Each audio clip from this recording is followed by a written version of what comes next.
Good morning, good afternoon, good evening, wherever you are, whatever you're doing, and welcome to another episode of Transfer Market Metrics. It's been a while, ladies and gents, for this one. I'm not going to lie, but there's been about 8,000 different links, 8,000 different players that might be coming in. A few already signed, which is pleasant early on in the transfer window, but we've got to talk about who else may be joining them. And I'm joined after a fair hiatus, it's fair to say. He's been sunning himself for a while, so he needs to get back earning his corn. Bart, how are we? Yeah, not bad, mate. Not bad. Well, we'll get right into it. And do you know what, ladies and gents? 3 names who I suspect you've heard recently, but just get ready for this because Neville Carragher and Sky Sports are about to shit their pants. Because what we're going to do for you, ladies and gents, is just focus on it a little bit differently than we're used to. So if we look at the pitch, Barts, we can see Liverpool, it's already taking shape for next season, isn't it? I mean, when you look at players that have come in, and we're never guaranteed, I appreciate that, and people will be screaming in the chat panel already, but Milos Kerkez in on the left-back position, that flying fullback, maybe rivaling Conor Bradley. Jeremy Frimpong, he'll be bombing down that wing as well. And then this will cause debate, but the mighty Florian Wirtz, whether he's coming from the left, whether he's a false 9, and people, you can debate whether Diaz is in the team, etc., and all that. But as we stand today, when you look at that lineup, Barts, does it excite you? Oh, 100%. I think everyone has an opinion about where they're going to play, but I mean, as a set of 11 players, that's a phenomenal set of players, isn't it? I mean, you and I could probably go, I don't know whether there's probably 1 or 2 there where we're not sure they'll be there or whether we'll get another player in, but as an 11, that's more, for me, more than good enough to maintain to be competing for the title, definitely, if not setting the bar. Love it. And when you look at that side, ladies and gents, there's pace been added, there's all sorts been added, but it's the defensive positions and centre-back especially we're going to talk about tonight. And those who are a bit more eagle-eyed may have seen there's 3 down the bottom that we're going to analyse. And reference some of them before. It's important to say that a few journalists that have referenced this, Liverpool are looking for centre-halves. We've been linked to, you've probably heard who we've been linked to, but also looking at future options, the next Virgil van Dijk, which probably proves impossible, but you've got to do it at some time with 2 years left to go. Now, based on what we're going to look at tonight, Bart, how would you sum up this collection of 3? I think there's probably, like, one's definitely can go in and do a job, right? Because one of them plays in the Premier League and he's international, right? And I think the other 2, as we were chatting before we coming on, I think you have to kind of say they're kids. They could be good, but you can't. It's unfair to compare them with Van Dijk, right? So it's kind of, can they add something to that squad? And they're more of a Kwanzaa replacement, should we say, rather than one of them. I would suggest come in and be part of a 3-man rotation if Kanate starts, and not a lot of us would have a problem with that, to be honest with you. But the other 2, I think you're probably looking at they're coming in to be a, the Kwanzaa Gomez type role with less rotation. So but they're all. I mean, I think this is the thing that you and I have chatted many times. The boys we're scouting now are good players. They're all good players. Yeah, I mean, it's not like we're looking at Ben Davies coming in on a £1 million deal to play centre half because we're a bit short. We're talking here. These are international players, and they're all good players. They're just at different stages of their career, and you have to take into account. But no, I'd be happy with any of them signing, to be honest with you. Let's be honest, opinion straight away. Yeah, well, that's a big declaration, but we're going to have to get into it, aren't we? 3 centre-backs, maybe ones who can play other positions, it's important to say at the same time. But we'll line them up, Bart. We'll see what we make of them. And the first place to start, I suppose it's right to start with the youngest, isn't it, in all honesty? Yeah. Jorrel Hato. Dutch youngster. An absolute favourite, it's important to say, of Virgil van Dijk, which is a starting point. Predominantly left back, has played a few games at centre half as well. Intrigued by this one, Bart. What are we making of Jorrel Hato? I mean, I've done this a couple of times before, probably. I'm not sure, but I think he's a good kid. Players are not always the best judges of other players. I would say that, and that's not having a go at Virgil. I'm just saying, if you watch any of the football coverage, there'll be pundits calling out players left, right, and centre, and you're like, that's an awful take. So let's try and put that to one side. Virgil has an opinion. That's fine. The other thing that you and I have said is that he hasn't played enough games at centre half to even get a profile on a publicly available site, right? Yeah. So it's very difficult when you see him being mentioned. Yes, I think he played. He definitely started and finished the last game of the season for Ajax at centre half. They won, and the last two before that, I think he played half of a lot of minutes at centre half. So maybe he's moving into more role, but that's still not a huge chunk of time to be saying, yeah, he's a centre half, should we say? But in terms of an overall report, looking a bit more deep than we did before, I mean, some of the things that he's picked out for defensively as a centre half coming in, there's not many of the high 90s that we would see, right? He's good at stopping dribblers, so he's stopped dribblers at a high percentage. It's a 97%, which is if he's playing fullback, you're probably going to get a lot more of that. He doesn't lose a lot of challenges, and he tackles in the middle third. So that's again an area we want to see. We don't want to see him tackling in the defensive third. So that's okay. In terms of what's he doing on the ball, though, so because he's playing a lot more fullback, he's carrying the ball a bit more. Yeah, so he's carrying it in the 84th percentile. Progressively, not so much, and doesn't carry it into the final third. So seemingly he gets to a point and then doesn't continue that run and passes it off. In terms of his passing stats, which are further up, I'm just going to get to that. So pass types, he has a good pass completion, which is what you'd see, but he plays for Ajax. They're one of the most dominant teams in Eredivisie. In a very lopsided league, there's two teams in that league, pretty much. No offense to Dutch people, but that's kind of how it is. So he's got 95% pass completion, right? Through balls played is in 98th percentile, so he clearly can play a ball.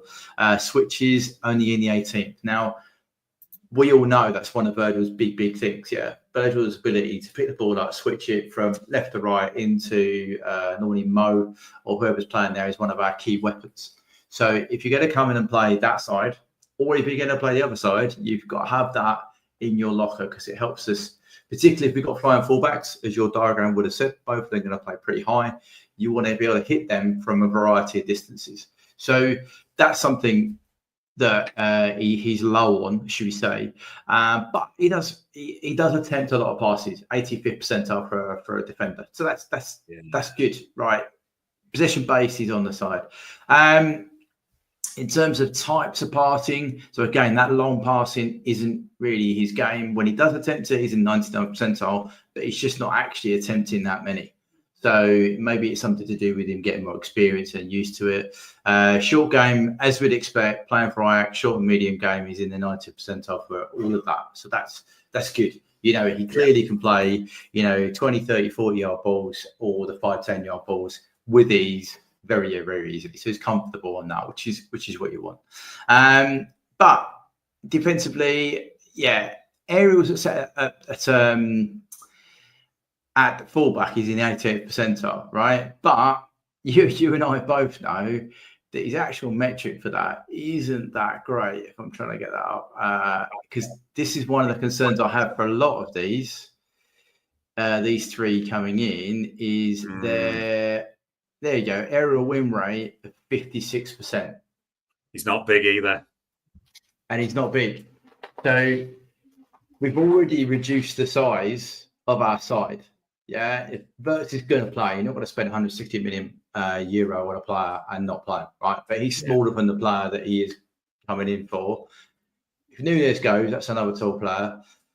Whatever happens if Diaz doesn't go, that's another tall player. You've got Marc and Grav. One is not great area and one's short. both fullbacks are not great area now coming in, Frimpong and Kirkes. So you are losing a lot of height. Although as a kid, you still have to say these things. I think if you profile a player, whether it's playing a fullback or at centre half. I mean, in terms of some of his individual stuff, things that I was quite impressed by him. Again, on the ball things, right? Yeah. There's quite a lot of threat being produced from his areas of the park, right? That's, for a kid playing for Ajax, quite impressive heat map in terms of EPV. And I'll show you when we look at some other players, you'll see that it's not as impressive. And I know Eredivisie, yada, but still, he's a kid doing. It's got that tax, right? But he's on the ball. He's got a fairly good whack and wheel for a kid.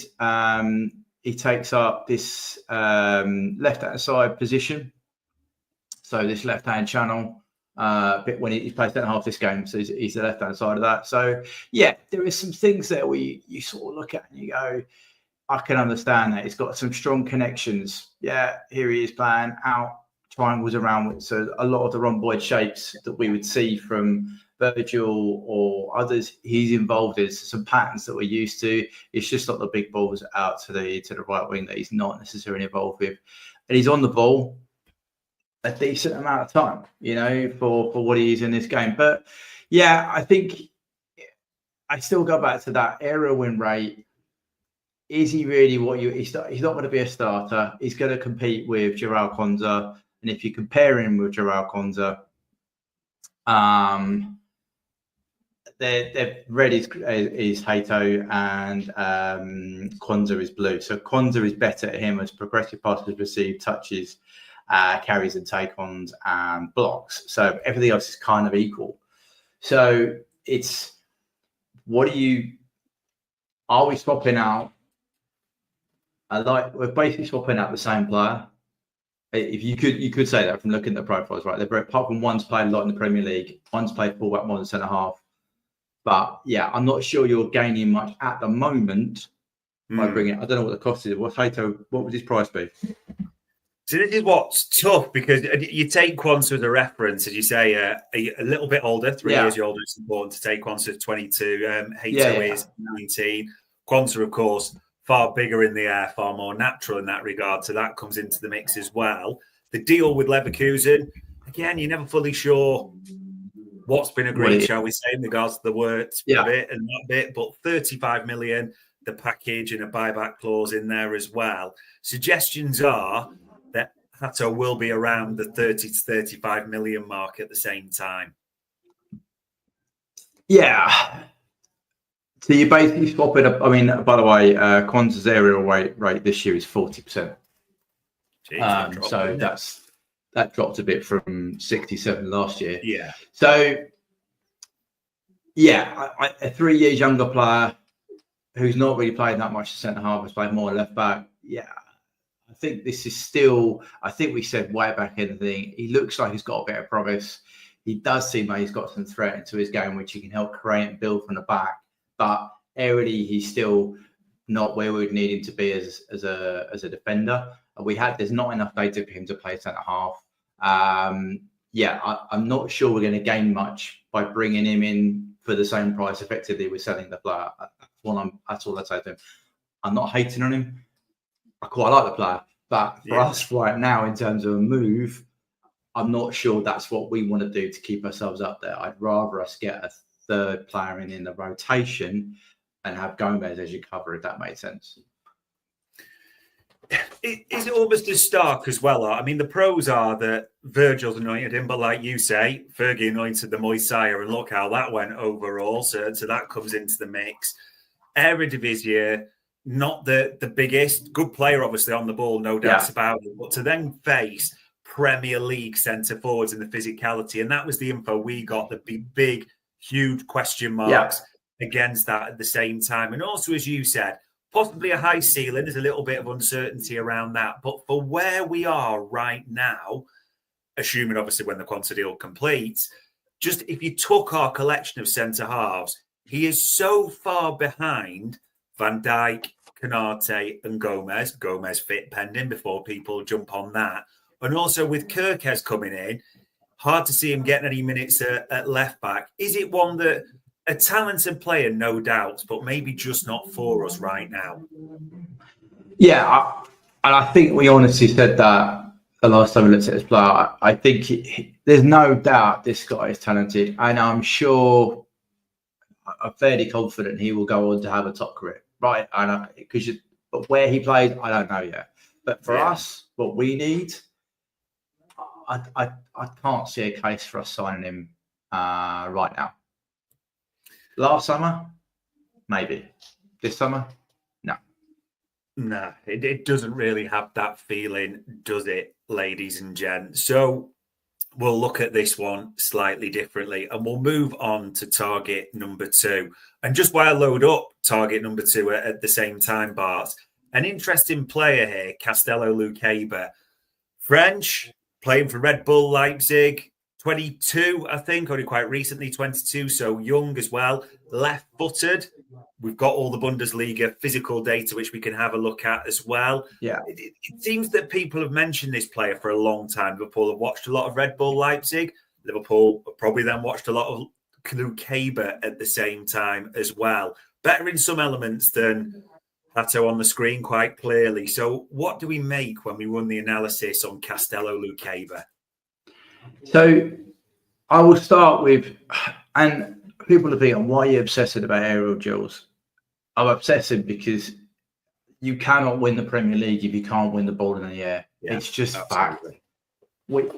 The moment Klopp and Edwards signed a spine of Van Dijk, Matip to a degree, Fabinho in front, he had Henderson and Gini not tall and not shit in the air either, excuse my French. And then we had, you just went from a side that was dominated aerially to a side that went, no, we're going to win the ball, thank you very much. And then you have 2 fullbacks that are more than decent in the air. You know, you just had a unit that could defend.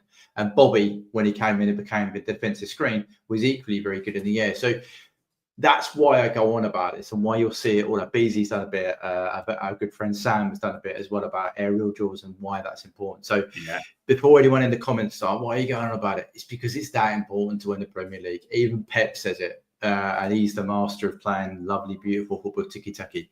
So Baleba, I've got that right. Lukeba. He's not the Brian midfielder, the Red Bull Leipzig centre half. The Red Bull centre half. Sorry, his aerial rate is actually his highest point. It's been 67% this season. Nice. So that's a really big tick. That would rank him below Hato and Van Dijk because they're absolutely monsters. But it would put him above everybody else in our squad, right? Defensively, does. So, but if we go and look at his complete report, because I like looking at those. And we have looked at it before. I think we generally looked at it before, to be honest with you. So possession kind of stats when you look at that. Touches clearly defensively orientated when he takes the touch, but he also has a fair few in the attacking third as well. So he's not afraid to be effective, go forward. Carries. This is different from Hato. Okay, so he has progressive carries in the 88th percentile. So when he gets the ball, he progressively carries it as well, which is moving 20% or 25 yards closer to goal. Right, so that is a tick in he's in the 83rd percentile, 4 carries for a centre half as well. So there's some good things. Carries into final third, 90 carries into penalty area, 92nd percentile. These are all really good metrics for a centre half. All right, and a youngster as well, right? So in terms of the pure defensive, blocks the ball, passes blocked, is good. So that shows he's blocking the passing lanes. A little bit reactive, but that's okay. Exceptions, not getting in front and nipping it, but all right. Errors is in 93rd percentile for not giving errors up, which is what you want, right? Who's in the low percentile, you're giving a lot of errors away. Dribble attack 73rd, 86th percentile. So a sense of accuracy on that. Doesn't do 71st percentile for challenges. So there's some good one-on-one defending evidence there. If we go up to his pass types, so again, I spoke to you about switches with Hato and how we need to have that somewhere in our armour at the back. This guy is in the 81st percentile for switches, so he attempts them.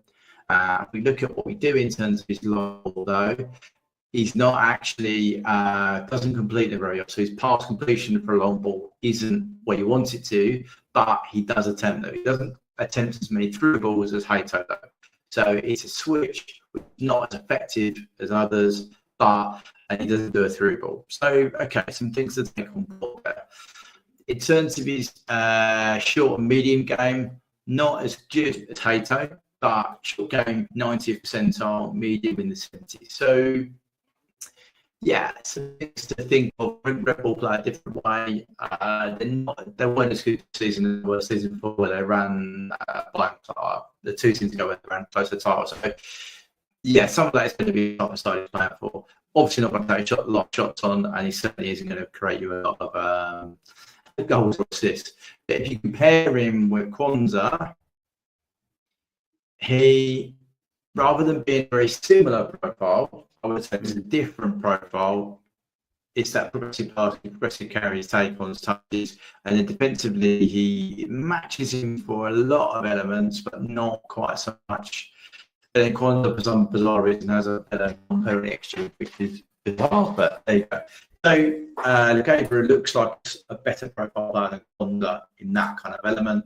If we look at what he does, some of his on-ball stuff, so he again plays in the left-hand channel as a centre half. A good amount of threat produced from him. He's talking about in his channel alone. He's in his main channel, sort of 15% of the team's EPB, like half of the ball game. It's good, right? He's using that short medium game and he carry the ball. So it's positive for him. In terms of defensive actions, fairly standard for centre half. He's going to win it around the area of the box, try and help the sticks out and try and help the ball back out. It's just sort of standard stuff here. And where's he involved in terms of positioning? So, interestingly, the goalkeeper is missing him out, goes straight to fullback, but he's still not. It's not quite the wrong boy. There's not a part up here which you would suggest to BBD or even Hato was finding out there. Yeah. So he's a bit more limited in what his pass is, and there's no real link between the two centre halves. So when it goes left, him, he's literally then playing it out from there. He's not looking to come back and play it the way. And if you look at his bully stats, because we can do that, his top speed last season was 33.4, which it's not rapid, but it's certainly not. I think he's saying the guy on the round is probably slightly correct. I think I remember off the so. It's for me, along with Diemeday, the guy we did a couple of months ago, Sporting centre half. This guy I can see as being coming and being a useful option for us. All right, I don't know what the price is. You're going to tell me now it's about 50 million quid. Well, I am going to tell you the price, but it's probably worth saying just a little bit at the end. Your Wi-Fi broke up. So just for the listeners, if you've got your backup or alternative, if you want to switch to that, I'll just talk through this bit as well. Because the big thing is, I'm sure, ladies and gents, you'll know Lukeba, talented, but having looked and nothing's ever definite, Red Bull Leipzig love a release clause, don't they? And if you look at the most recent reports, suggestions that, and again, it's euros to pounds, how you get them at Tesco, etc., that you're probably talking of a fee around £70 million plus, that probably raises question marks. So I suppose with that in mind, Bart, you've got to be certain. And also the things to bring in mind, players we talked about before, Tesco, Xavi Simons, there's expectation that Red Bull will be fortified with funds. So they're probably not going to release him anything cheap or, below that release clause. So if it is that amount we're talking or north of it, you've almost got to be certain that Lukeba can come in and be that player long term. That doesn't mean he's bad at all anyway. I think he's a real talent at that day. But 60 million or above worth of talent, what are you saying? To be honest with you, I prefer the lad at Sporting. Is it Diemeday? Yeah. If you're talking that kind of Red Bull, we're not like they're shrewd business Lisbon. They'll take a deal, but they'll still be, this is the line we've got. I'd rather go and play Sporting than money for, I think he was lower price as well for the kid. This guy's he's a good player. Lukeba, I think he's a good centre half. I think he could do a job for us. I think he's an upgrade on Kwanzaa. He's probably nearer the Gomez level without the flexibility to play fullbacks. But 60, 70 million, I'd rather go and get the other. I'd rather go and get the other kid. Yeah, which is funny, ladies and gents, because of all the mention, Diamande is a target that's been linked with us before. We have had a look at. However, he doesn't seem to be coming up in the mix at all anymore. Naturally, Palace are apparently in talks. There's a lot of fans that say, why don't we just get Diamande? But I think homegrown probably comes into the mix for this at the same time, which leads us to our final player, probably the most recently linked, the strongest links, I think it's fair to say. I think a lot of people think this will happen automatically, but I've got question marks around Marc Guehi. Or have they, to be honest? I mean, even looking now, just a glance at the chat panel, people will fancy this player, think homegrown, leader, all that, great character references. Others saying well below VVD, well below Canate. And it's maybe a bit different because of his age on where we see Guehi competing. Now, we looked at him a while ago and he almost drifted off the radar, Bart, but he seems back now. What are we saying now? We've got a full season's data for Marc Guehi. I think I'll start with a boring point. He's a 54% aerial, right? And he's in and around that figure for the past 4 seasons. So I think you've got to accept that he's not a 60 plus aerial win rate guy, right? Okay, so let's just get that room start off with. Other than that, if you look at his complete scouting report, just to give us a bit, because we've done that with everybody else. Yeah. I think we said at the time, he's a good Premier League defender. Okay. Good, yeah. His aerials is a worry, right? And you do have to think about that because as we said at the beginning, if you're taking a lot of aerial guys out, you somewhere you have to have people to win the ball in the air. But having said all that, he does take people on. He's got some good stats in terms of being in possession. In terms of what does he do defensively? So 72nd percentile for tackling dribblers. That's a high one for the other two as well. So that's in around the same place. Blocks at 96th percentile. Again, that's in a better than the other two. Does seem he's a little bit low on the challenges lost, so you want that to be in the green. He's in the 40th, so he's losing about just over half a challenge a game per 90, whereas the others were a lot nearer 0. Yeah. If you look at goal correction, let's not do that for centre halves. Switches 75th percentile, so that is better than certainly the other two. Okay, in terms of taking a switch on. Through balls, this is Hato levels, 98th percentile for through ball as well. So on the ball stuff, starting to start looking about, okay, this could be something good for us on the ball. If we look at his passing, so short, I would have to say that's a little bit disappointing to be in the 40th percentile and the 30th percentile for short and medium range passing is a little bit low. But is that because he's playing for Palace? Because I think Wharton had some very similar things and we all thought he was very good overall. So when you break it down, long game though, is 71st and 63rd. So he's better long range passing than actually short and medium, which is something to think about. Passes into final third, passes into penalty area. He's in the greens. All right. So the progressive passes at 67 percentile from centre half. So clearly he has some ability on the football. Yeah. It's just that maybe playing in the Palace way as stifled his short and medium game. I don't know. I'd like to be a little bit kind to him. Shooting and standing, don't worry about that too much. But yeah, so if you look at his overall stuff that you normally see when you log on the site, tackles he's in a good place, but it's probably a bit too reactive. But that's Palace. Blocks a good place. Interception not nipping in front, but neither of the ones we've looked at today have done that. All right. So if we do a bit of comparison and we bring in, we said he was coming up. What was it? Ibi we were going to do for? I think people will debate this, and I get it. I think as a collection of 4 centre halves, VVD, Ibu, Marc Guehi, and Joe Gomez is experienced and got a lot to offer, and we'll come on to the versatility for Guehi as well.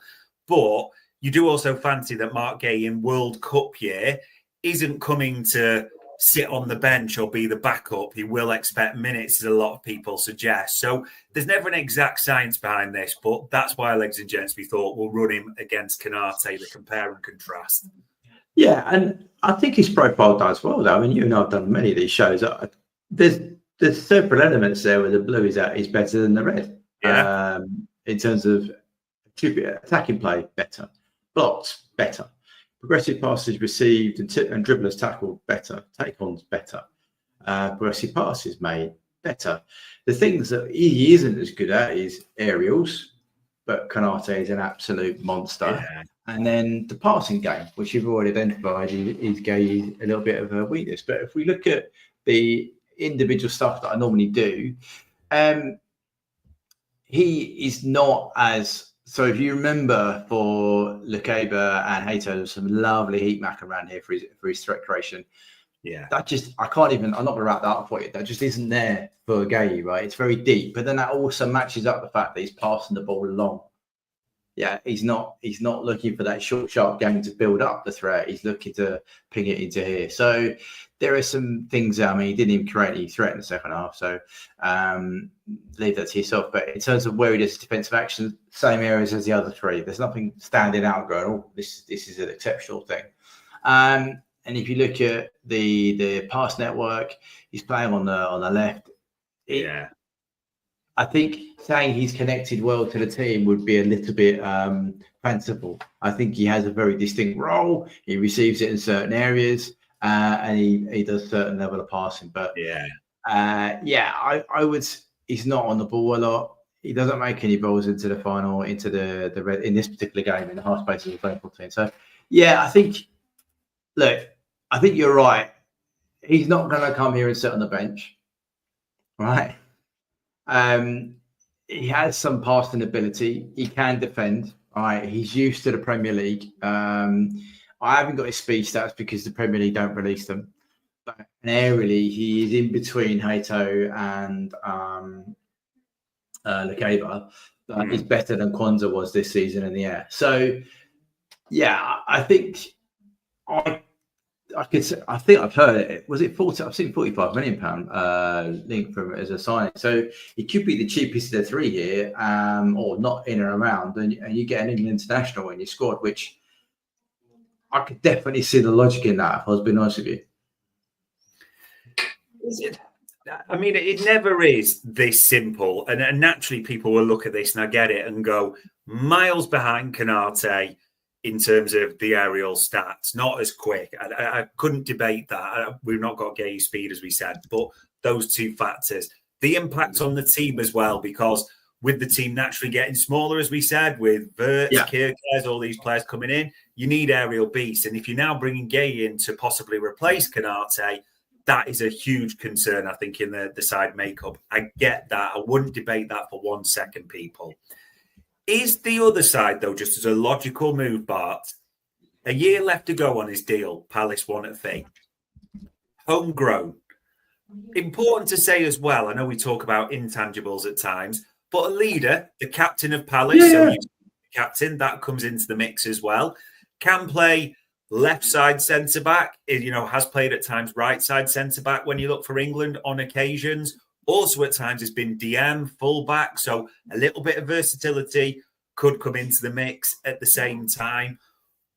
With all that, and the one thing that also struck me, where if you want to bring up the FB ref bit again, we will go to the XT and different bits, but we talked about with the FB ref, and interestingly, as a few have flagged, very good on the ball, especially for the long game, as if being able to pick a long game as came up. And actually, just as a pure stat, people, in terms of long passes in the Premier League last season, Van Dijk was 11th, Guehi was 13th as well. Van Dijk had higher success, but better team, better player, better options in the nicest way. For sure. Well, so with all that balance in the mix, and it should always never just come down to price, but price is obviously the key point for everything. If this was like last summer, 70 million rumoured, we're like, no chance. But if it is somewhere around 40, maybe 45 as the compromise being talked about, you can see why they do this move if we're going to launch the assault we want on the Premier League, the Champions League, and all those other trophies. VVD, Canate, Guehi, Joe Gomez is certainly not a mild selection of centre-halves, is it? No, I could certainly see logic in that. I think you could get away with... that sounds really harsh. But if your B started as Joe Gomez and Marc Guehi, I mean, I don't think there's many teams in the Premier League that have two backup centre-halves that good. We could theoretically... You think about your weaker Champions League games. You could go and play those two and you'd be all right, wouldn't you? You'd be thinking, yeah, we'll be fine there. And then you give Van Dijk, Canate a rest or you rotate around. For 45 million quid, I think that could be a smart bit of business. His XT, by the way, is higher than Canate at 0.11, 0.1. But I think he's a better passer than Canate, certainly long range. So, yeah, I could... This is not me trying to manifest a deal, by the way, but I can certainly see this one happen. This one makes a lot of sense. It's an England international. It's homegrown, and we're struggling for them. Or we want to sell one homegrown, so we're going to bring one in. I mean, you say you get 40 million quid for Elliott, who's at home, and you bring in Guehi for 45. I know they're different positions, but you keep your quota going. I think it makes a lot of sense. It really does. He's consistently played good minutes. He's consistently performed. As you said, he's led a South London, the side to the first trophy in God knows how many years. I think he's a proven leader. And if you're losing someone like, say, Robertson goes to Atletico Madrid, if that deal happens, bringing in another leader at an international level is not a bad thing. I don't think so. Yeah, for 45 million quid, I think if this deal happened, I think that's smart. Providing Canate stays as well, would just say. Yeah, I think that is the big caveat across the board. I don't want to compare it as a one in, one out because it doesn't look too favourable then, I think. But we said before as well, so it's important to reiterate. No one's fully sure exactly yet what exactly Arne Slot is wanting in a centre-half. But it's interesting that we did target Dean Huijsen, who was more of a progressive centre-half. That seemed to be the focus, wasn't it? The ability to get the ball forward. Marc Guehi, more from passing naturally, is more progressive than Canate. So it does give him a different option there as well.